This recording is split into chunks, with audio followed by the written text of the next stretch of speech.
Guys আসসালামু আলাইকুম।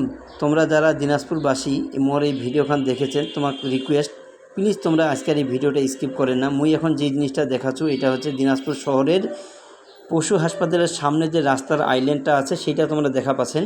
দেখেন এই রাস্তার আইল্যান্ডত লাগানো সুন্দর সুন্দর গাছগুলো কিন্তু তামান মরি গেছে শুষ্ক মৌসুমে পানির অভাবে। এর মাঝখানত ছোট্ট একখান ফুলের গাছ দেখেন কত সুন্দর করে ফুল ফুটেছে।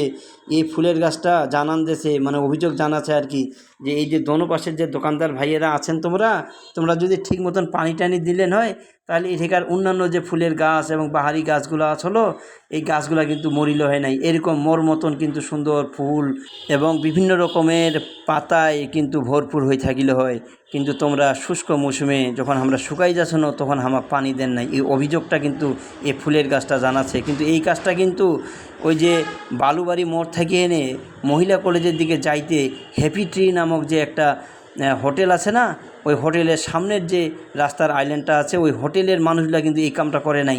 ওরা কিন্তু খুব সুন্দর করে বিভিন্ন ধরনের গাছপালা দিয়ে এনে ফুলের গাছ টাছ দিয়ে কিন্তু সাজাই থুইছে এবং দেখতে এত সুন্দর লাগেছে। এই কামটা এমরা যে কেনে করে নাই আল্লাহ জানে।